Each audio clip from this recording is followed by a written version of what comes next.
Ruto, what he doesn't understand, he's being played. Either because of mental capacity or health capacity or by ignorance or by design. Somebody somewhere has just decided to finish Ruto completely. Within his circle? Within his circle. It is not outside that. And I told you, I suspect 3 people or 4 people of them. So if they're thinking of trying to impeach Gachagua, in fact, It's a solution. They just they are creating a system for Ruto to go home. I can assure you 100% Ruto is going home.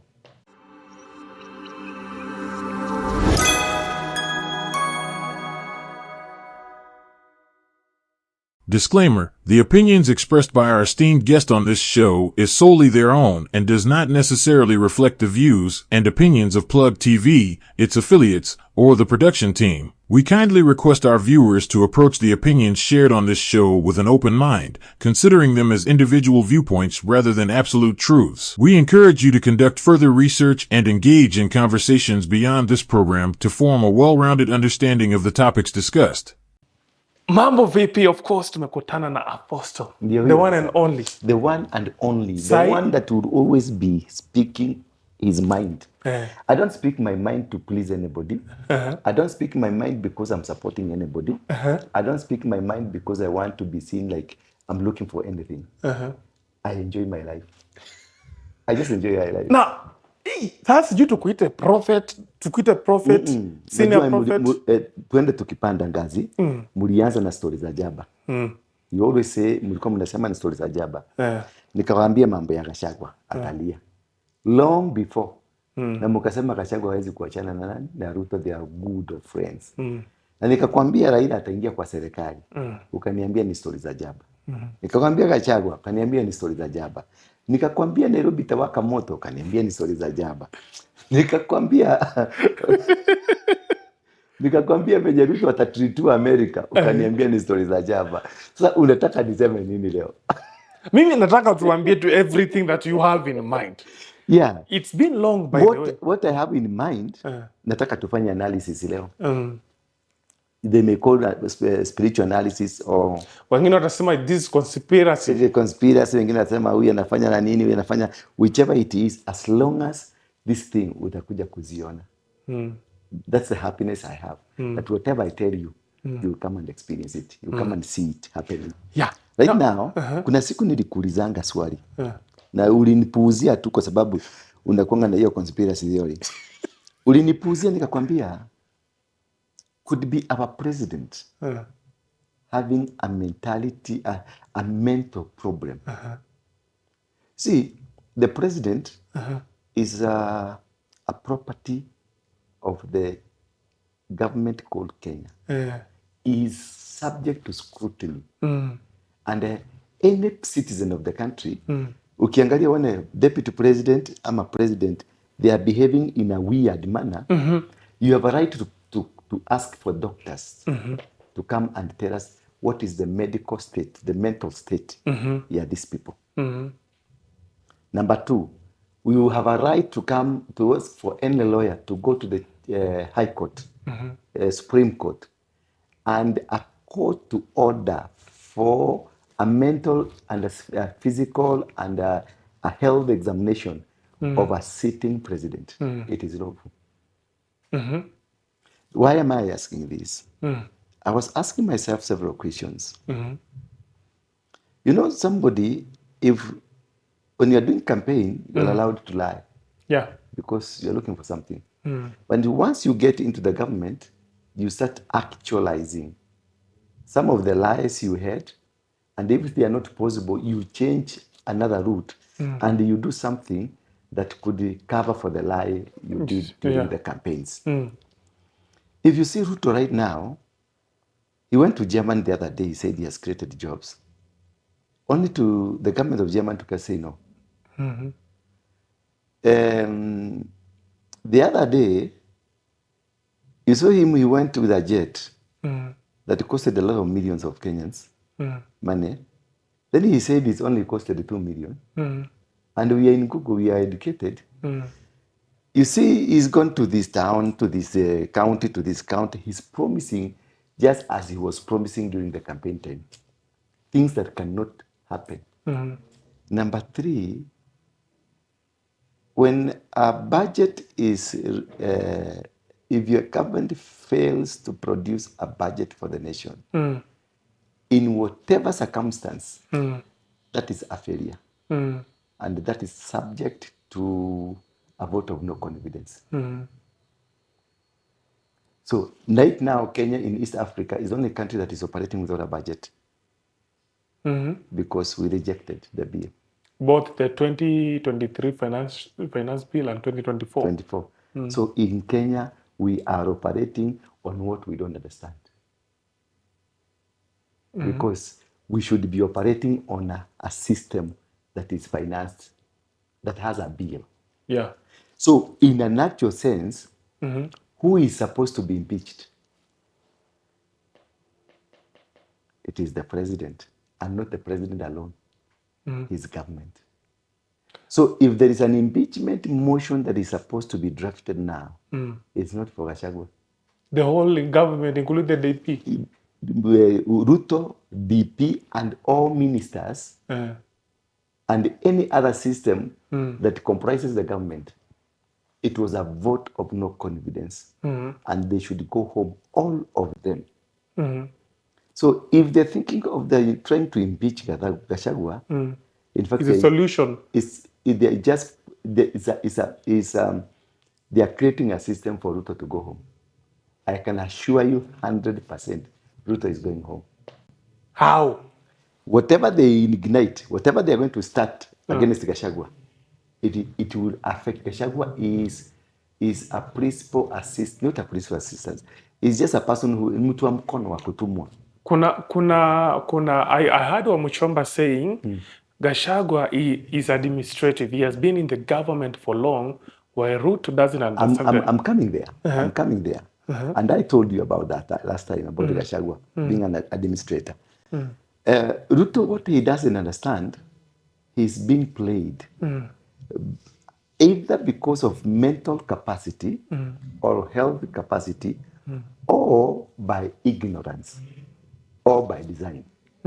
Somebody somewhere has just decided to finish Ruto completely. Within his circle? Within his circle. It is not outside that. And I told you, I suspect 3 people or 4 people. I suspect the Duale axis, the Kindiki axis, the Raila axis, the Uhuru axis. Those 4 people? Those 4 people. One day you'll come and tell me. But these are allegations. You cannot verify them. I don't need to verify. We need to wait. Whatever I have ever told you, did I tell you Raila will be in the government? Yes, you did. Did you verify? Were they not allegations? Am I confirmed that it happened?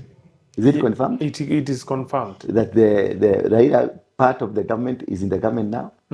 Yeah. Okay. Did I tell you Gachagua will be thrown out?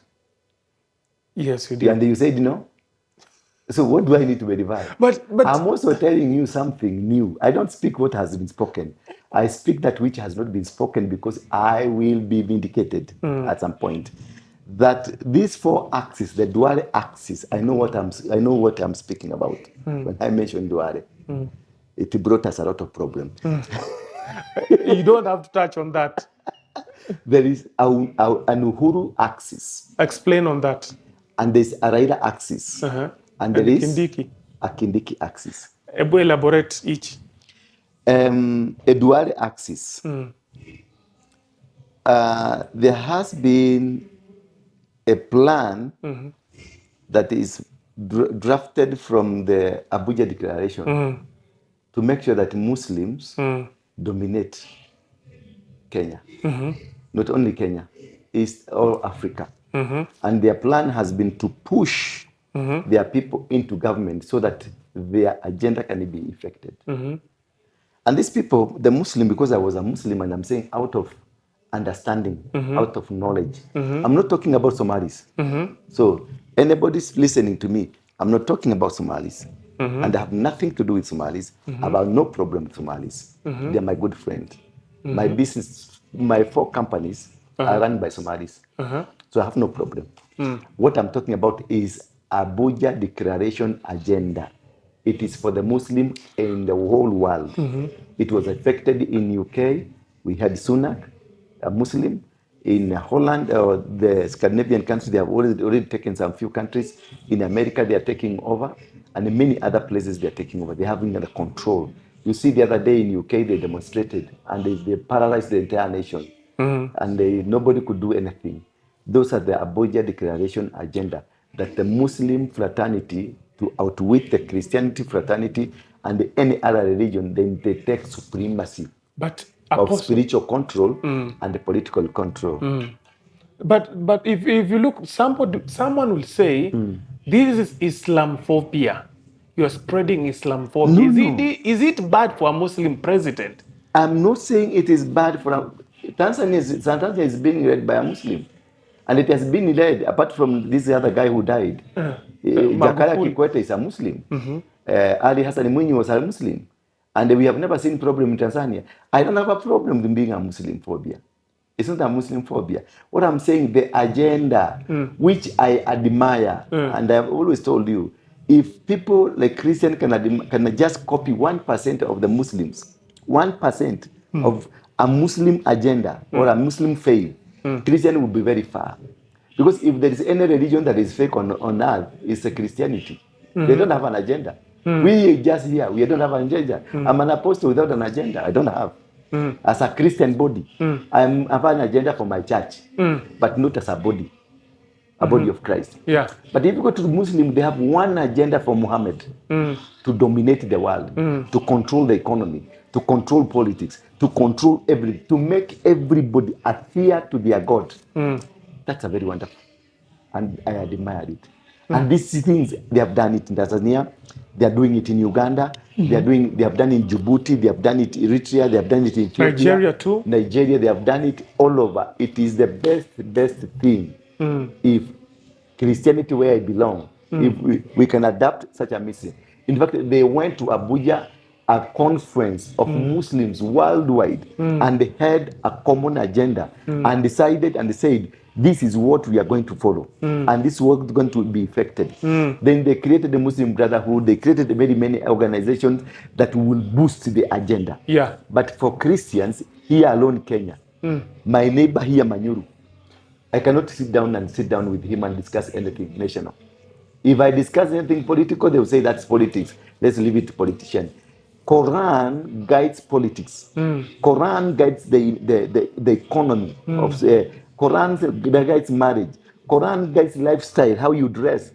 A Muslim is guided by Quran. The lifestyle, politics, presidency, anything is guided by the Quran. That is why they have an agenda. And that is the agenda I'm telling you, the dual axis. Oh, okay. So it's not Islamophobic and you're not spreading hate against Muslims. No. If I was to be asked now, today, had it not that I know Jesus is superior than Muhammad, if I didn't know that, if I didn't have the knowledge of Jesus being superior than Muhammad, and being fronted and given, asked, where would you want to join? I would want to join a Muslim. Yeah. Wow. Okay. So, explain more further. Let's go to the Kenyatta axis. The Kenyatta axis, Kenyatta never gave power. He pretended to give out power because the Constitution decided so, and it was so. And nothing he could have done. But inside him, he didn't want Ruto to take over. Until today, he doesn't believe Ruto is the president. And not him alone. There are so many people around him that feel that this is not the president. This is not. Even Raila, who is part of his brother, he feels that Ruto should not be the president. Even the people in the government of Ruto, Akina Mudavadi, Akina the speaker, Wetangula, and many other people in the government, because some of them are my friends, they don't believe in Ruto. Why? Ruto is a radical, a person who is never told, Anything. I know it all. He runs his government from his bed. What he has decided, this is what's going to happen, and this is going to happen. And Ruto is a looter. He's amazing wealth. You want to become like anybody else, the people who are wealthy.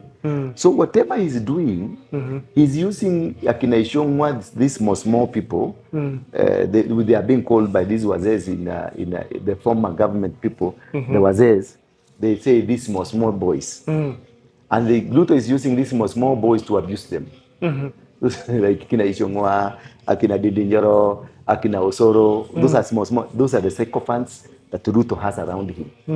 And he's using them to advance his agenda. So that one does not make people happy. People who knows how to run a government, people who knows how a government is being controlled, managed. It's like the experts who understand. They feel that they have been neglected, they have been looked down upon. That like people, Ruto does not does not value the integrity. Even the NSIS, they have a problem advising him because he will not take the advice. The political advisors, they don't take advices to him because he doesn't care. He doesn't listen. He doesn't listen to anybody. He makes a decision that's final. It has to be fulfilled. So that's an axis that is so much against him. Because you will wonder how could the whole GNC come and take over the parliament when we had an intelligence department right under his nose. It means there was a breakdown. And why was the breakdown? Maybe, perhaps, he is not an intelligent consumer. And even if he's an intelligent consumer, he doesn't believe it. He doesn't believe in it. He believes in himself. And number 3, that is now the Kenyatta axis. So there are people that still, who are in Kenyatta government, who feel like he shouldn't be there. Remember again, Kenyatta represents the community, the business community, because he's a business community. He represents the business community. And when the taxations and many things came up, nobody was happy. They are working against to make sure that he fails. What else did I tell you? You said Kindiki axis. The Kindiki axis. Kindiki axis, it is working. That's the one behind the impeachment of Gachagua. It's not even Ruto. But he said we shouldn't focus on that. Listen, I tell you. He distanced himself from that. He had a meeting in Karen with members of parliament. He is the chairman now of that caucus that is impeaching. And the sooner Osoro, they're the one who are going to be given money to spearhead. Now see, it has been taken to the Senate just to test the waters. Mungatana was given some few money to go and start to engineer it. All this is about to create Kindiki to become number 2, the deputy president.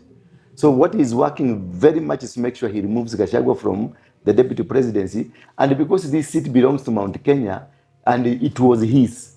What do you mean? Listen, it was his. How? It was Kindiki's. When they did a ballot, they did a vote. Who's to deputize the president? Yeah. It is Kindiki who won. Sure, go ask them. It is Kindiki who won. They repeated like 4 times Kindiki warning. And Waigoro was number 2. Gachagua was about number 3. But because the investment of Gachagua he had done in the systems of UDA and in the systems of the deputy president, they had moved very along, and they had done many things together. And most of the finances that Ruto required passed through Gachagua. So when he was defeated, and it was sure he has been defeated, then they were told, Gachagua told them, I'm going to move out, and I'm going to move out with everything that I invested here. And that was a very tricky time. So Ruto persuaded the others and told the others, you see what, we have to give this man this seat. Yeah. That is when Kindiki said, I will never come back to politics. Don't call me. I will never accept any position. I will never do anything. And he was so bitter, only to be brought back because he was convinced by Ruto. Wacha tumupatie miaka 2 tutang'oa tukuweke. That is how he came. no way. Go ask them. Go ask them. Go to any UDA man. Go to any UDA man. So Kindiki was positioned in the office of the president, awaiting to take over the presidency. And for Kindiki, he is working very hard to project himself to become the future president of the nation. Take over. That's why he was given a ministry that will take him to the ground, that he will use to form a government system through the commissioners, through the county government, regional governments, sub counties. Because it's currently mingling with the security. The security team. Yeah. He's organizing the security team, just like what Saitoti was trying to do.